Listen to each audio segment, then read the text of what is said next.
Assalamualaikum warahmatullahi wabarakatuh. Perkenalkan, nama saya Rahmadani, biasa dipanggil Rahma. Saya adalah mahasiswi dari Universitas Pamulang dengan NIM 221010505144. Di sini saya akan membuat video untuk memenuhi nilai pengantar ekonomi dengan dosen pengampu Bapak Yosi Wahyu Indrawan SEME. Oke, langsung saja. Ada pertanyaan nih. Apakah yang akan terjadi pada permintaan atau penawaran suatu barang apabila harga barang itu turun atau naik 1%? Jawaban pertanyaan ini sangat tergantung kepada derajat kepekaan masing-masing barang di dalam merespon perubahan harga tersebut tentunya. Derajat kepekaan ini berbeda-beda antara barang yang satu dengan barang yang lainnya. Derajat kepekaan produk pertanian berbeda dengan produk industri.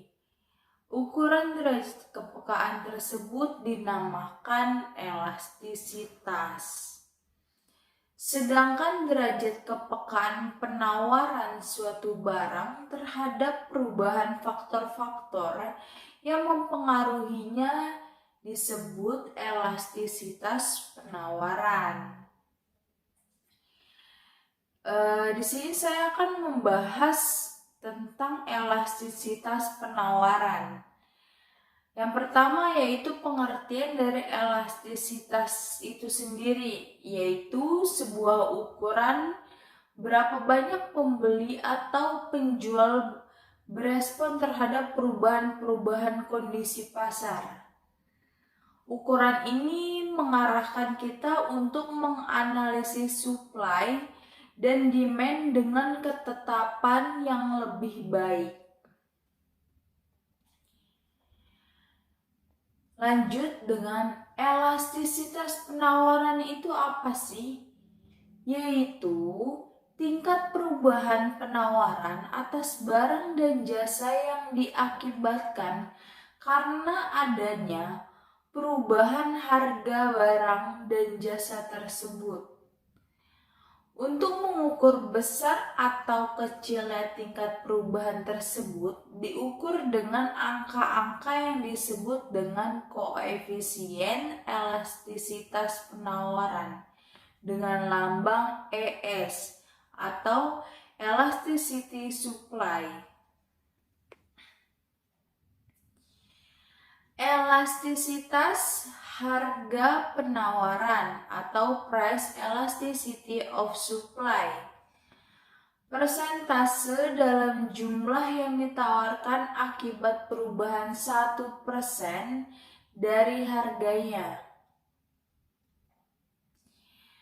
Perhitungan koefisien elastisitas penawaran atau rumusnya elasticity of supply sama dengan persentase delta Q supply dibagi persentase delta P, atau ESP sama dengan delta Q per Q dibagi delta P per P sama dengan P per Q dikali delta Q per delta P. Dengan keterangan di sini ES yaitu elastisitas penawaran, delta Q perubahan jumlah penawaran Q1 min Q. Q jumlah penawaran sebelum berubah. Q1-nya yaitu jumlah penawaran setelah berubah. Delta P perubahan harga. P min P1. P harga sebelum berubah dan P1 harga setelah berubah.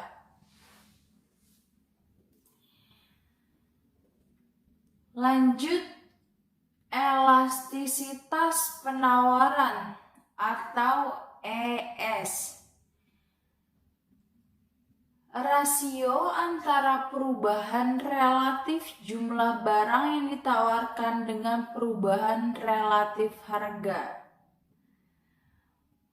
Persentase perubahan dikali jumlah dikali barang yang ditawarkan. Dibagi persentase perubahan dikali harga. Terdapat 5 golongan elastisitas di sini, yaitu yang pertama elastisitas sempurna. Bila perubahan harga menyebabkan perubahan yang relatif besar terhadap penawaran. Uniter, bila kurva tersebut bermula dari titik nol. Tidak elastis bila perubahan harga menimbulkan perubahan relatif kecil terhadap penawaran.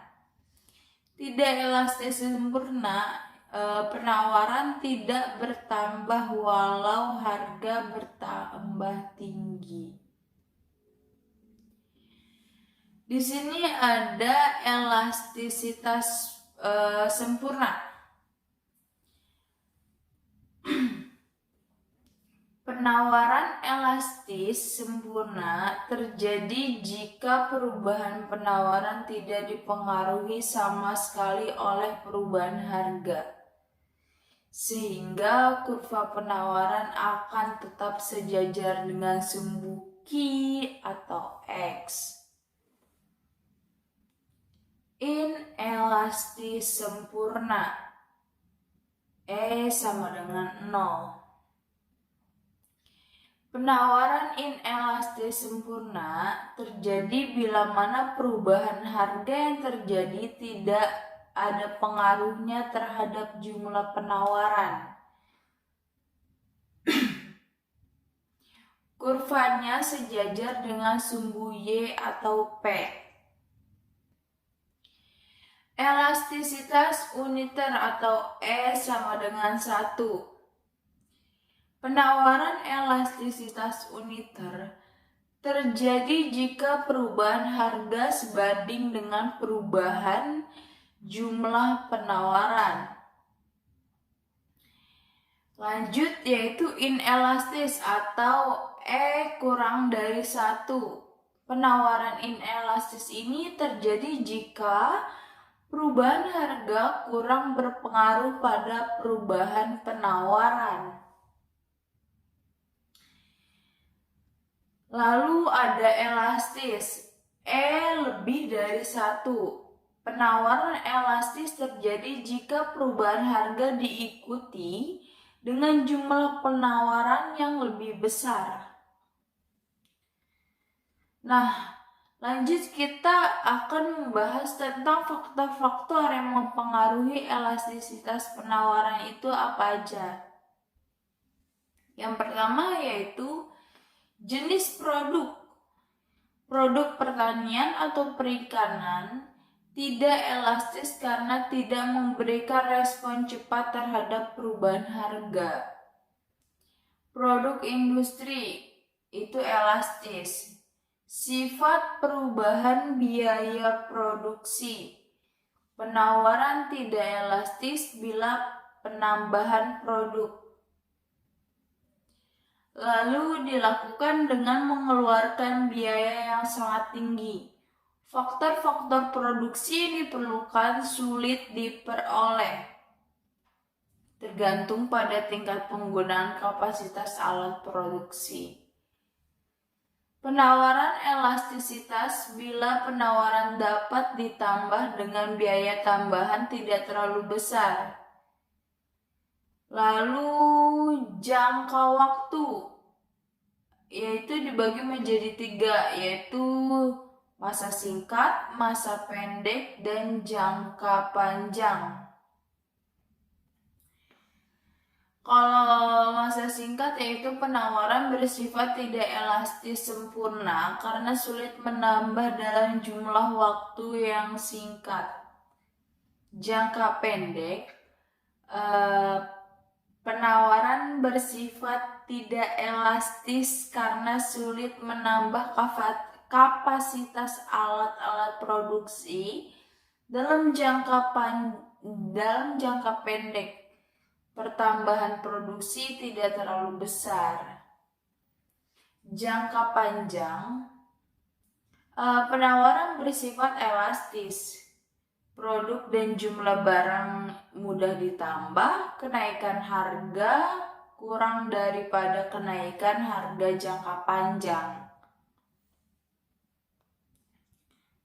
Lalu di sini kita akan membahas tentang determinan dan dari elastisitas penawaran.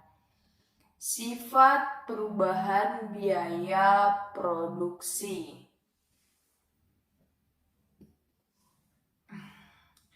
Inelastisitas biaya tinggi. Elastisitas biaya rendah.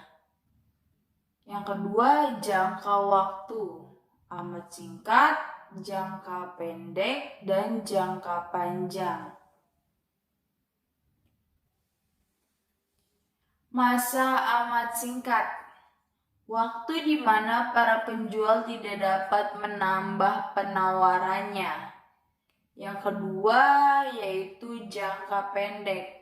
Para penjual dapat menambah penawarannya dengan menaikkan faktor produksi. Yang ketiga yaitu jangka panjang. Produksi dan jumlah barang yang ditawarkan dapat dengan mudah ditambah. Elastisitas jangka pendek versus jangka panjang.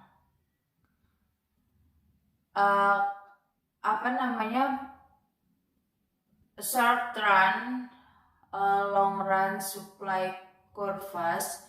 Karena keterbatasan kapasitas perusahaan dibatasi oleh kendala output dalam jangka pendek. Dalam jangka panjang, mereka dapat memperluas. Elastisitas jangka pendek versus jangka panjang. Lanjut, harga meningkat memberikan insentif untuk memperluas kapasitasnya, sehingga meningkatkan suplai baru dalam jangka waktu panjang. Determinan dari elastisitas penawaran, fleksibilitas atau kemampuan dari penjual untuk merubah jumlah barang yang mereka produksi. Itu adalah hasil produksi pertanian versus buku, mobil, barang pabrik, dan lain-lain. Lebih elastis dalam jangka panjang. Oke, cukup sekian materi dari saya. Kurang lebihnya mohon maaf. Bila mana ada kekurangan tolong dikoreksi. Untuk Bapak Yosi, terima kasih. Wassalamualaikum warahmatullahi wabarakatuh.